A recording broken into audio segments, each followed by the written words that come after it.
Olá pessoal, sou a professora Tamires Felizardo, vamos ao estudo de bens públicos, tema utilização dos bens públicos. Classificação quanto à utilização desses bens públicos. Os bens públicos podem ter uma utilização comum ou normal ou uma utilização extraordinária. Comum ou normal, independe de autorização estatal, independe de autorização da administração pública. Tomar banho de mar. Tomar banho de cachoeira. Você está utilizando um bem de uso comum do povo sem que exista autorização da administração pública para isso. O que é totalmente diferente de uma cantina que está sendo explorada dentro de uma universidade pública federal. Para que aquilo ocorra, é necessário um procedimento, né, uma autorização em termos amplos da administração pública. Então, utilização comum ou normal independe de autorização da administração pública, independe de autorização estatal. Exemplo, tomar banho de mar. Pode ser gratuito ou remunerado, de acordo com o Código Civil, artigo 103. O uso comum dos bens públicos pode ser gratuito ou remunerado, conforme for estabelecido legalmente pela entidade a cuja administração pertencerem. O que eu já deixei claro em aulas passadas é o seguinte: não significa que aquele bem seja de uso comum do povo, que o acesso vai ser irrestrito. Em alguns momentos é necessário pagar uma taxa para você ter acesso àquele bem público. Por exemplo, reserva de Bitipoca. Lugar lindo, maravilhoso, aquele parque de Bitipoca. Para você ter acesso àquelas cachoeiras, que são bens de uso comum do povo, você paga um percentual para você entrar no parque.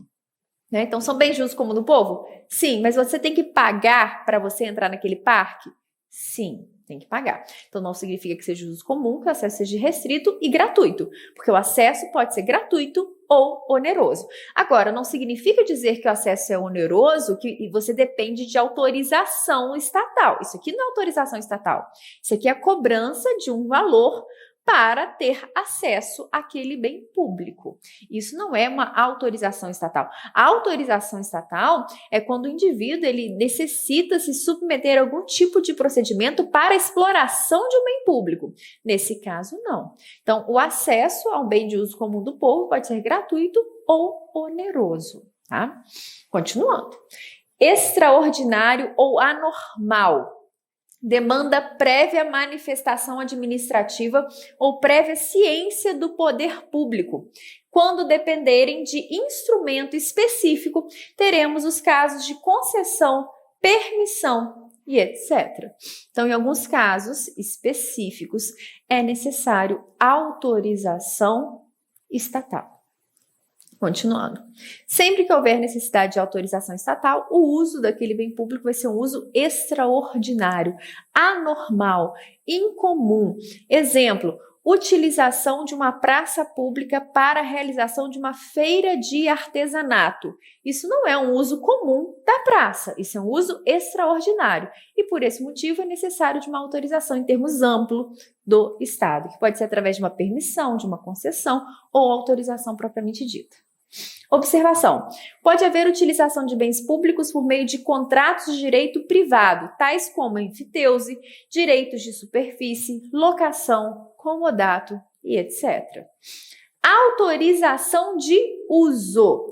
É ato discricionário e precário. Seu desfazimento não gera direito à indenização. Então, é ato discricionário e precário, e seu desfazimento não gera direito à indenização, por meio do qual o particular poderá usar o bem público de forma anormal ou privativa. Não tem forma nem requisitos especiais para efetivação, pois visa apenas atividades transitórias e irrelevantes para o poder público. O melhor exemplo, embora aqui eu tenha dito outro, o melhor exemplo é essa de utilização de praça para uma feira de artesanato. É algo transitório, é algo excepcional, que a administração não tem qualquer interesse naquilo ali, mas ela autoriza ou não. É necessário autorizar porque o uso comum da praça não é para isso.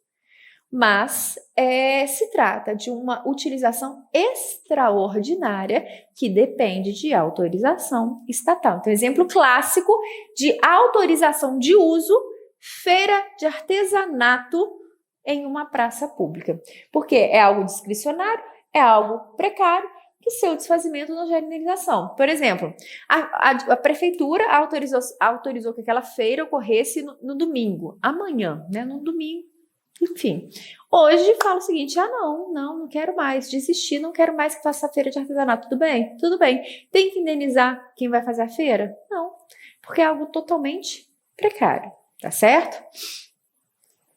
Tais autorizações não geram privilégios para a administração, ainda que remuneradas e fruídas por muito tempo. E por isso mesmo dispensam lei autorizativa e licitação para o seu deferimento. Como é algo tão simples, é algo tão precário, não precisa de licitação, não precisa de um procedimento mais elaborado que deverá ser seguido pelo particular. A administração autoriza ou não? Autoriza se ela quiser ou não, porque é algo que não faz qualquer diferença na vida da administração pública. Então, por isso, o exemplo clássico, feira de artesanato numa praça no final de semana. Permissão de uso também é ato discricionário e precário por meio do qual a administração pública permite que um particular utilize um bem público de forma anormal e privativa. Difere da autorização, segundo a corrente majoritária, por ser autorização concedida no interesse predominantemente do particular, exemplo, casamento na praia, e a permissão no interesse predominantemente público, feira de hortifrutis, granjeiros, por exemplo.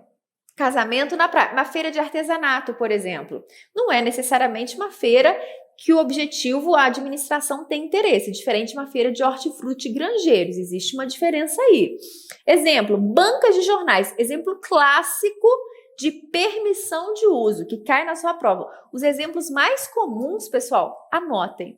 Banca de jornal é permissão de uso de bem público. Vestiários em praias. A revogação faz-se, em geral, sem indenização, salvo se em contrário dispuser, pois a regra é a revogabilidade sem ônus para a administração, porque a permissão também é um ato precário, assim como a autorização. A diferença é que a autorização, a princípio, é interesse do particular, a permissão existe um interesse público envolvido. Concessão de uso é contrato administrativo, não sendo, portanto, precária, pois possui prazo determinado. Aqui é diferente. Concessão, contrato. Impede-se, assim, sua rescisão unilateral sem indenização. Concessão de uso remunerado de um hotel municipal, de áreas em mercado ou de locais para bares, restaurantes em edifícios ou logradouros públicos. Existem restaurantes que são explorados dentro de locais públicos. Exemplo, dentro do STF existe um restaurante. Esse restaurante é um restaurante, uma empresa privada, que é explorada dentro de um local público. Para que isso exista, é necessário um contrato de concessão de uso, um contrato, concessão, contrato. Aqui não existe precariedade. Vai ser realizado um contrato por um prazo determinado para a exploração daquele bem público. Súmula 477. A concessão de terras devolutas situadas na faixa de fronteira, feitas pelos estados, autorizam apenas o uso, permanecendo o domínio com a União. O domínio dessas terras são da União, ainda que se mantenha inerte ou tolerante em relação aos possuidores. Concessão real de uso é o contrato pelo qual a administração transfere o uso remunerado ou gratuito do terreno público a particular, com direito real resolúvel, para que ele se utilize em fins específicos de urbanização, industrialização, edificação, cultivo ou qualquer outra exploração de interesse social. Exemplo, mini distritos industriais.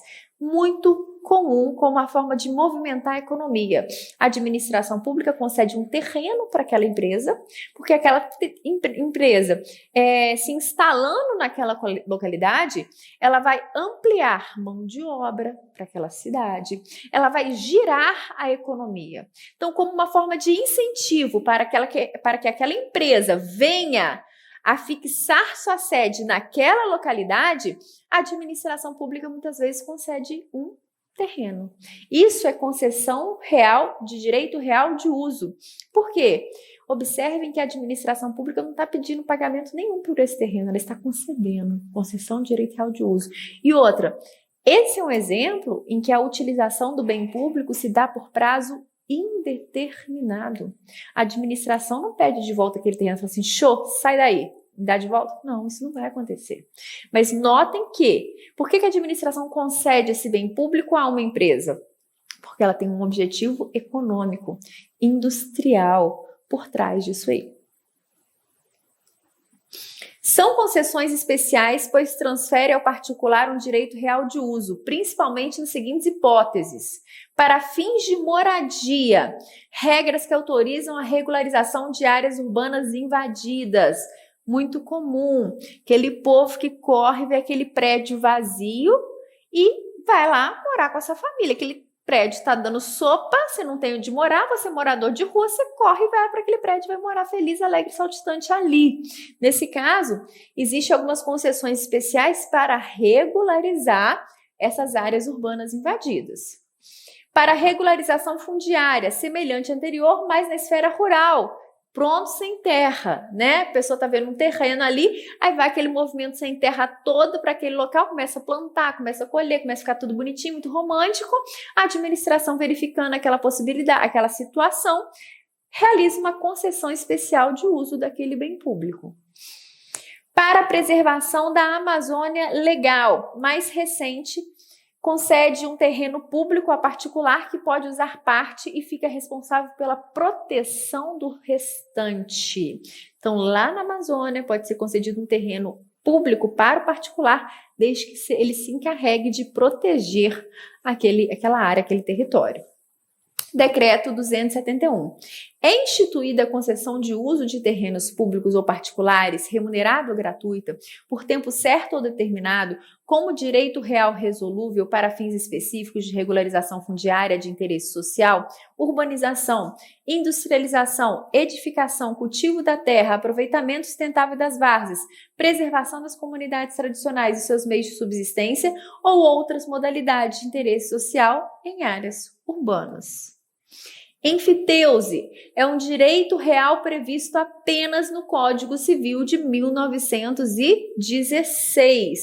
O Código Civil de 2002 não traz previsão de enfiteuse e estabelece regras próprias para as existentes. Aí você fala, professor, então hoje em dia não existe enfiteuse? Existe sim. Existe aquela enfiteuse oriunda do Código anterior. Aquelas enfiteuses que já existiam permanecem, mas não é possível uma nova enfiteuse. Para os imóveis públicos, possui regramento específico plenamente em vigor no Decreto 9.760 de 1946. Então, algumas enfiteuses administrativas permanecem. O proprietário senhorio detém domínio eminente ou direito do bem e o beneficiário, foreiro, enfiteuta, possui o domínio útil, a posse do bem e o domínio indireto. Anualmente, o foreiro paga ao senhorio uma renda chamada de foro, cânon ou pensão, percentual no valor do imóvel. Então é isso aí, pessoal, sobre a utilização de bens públicos, basicamente os conceitos mais importantes para a sua prova: autorização de uso, permissão de uso, concessão de uso e concessão de direito real de uso de bem público. É isso aí, pessoal, um grande abraço, até a próxima.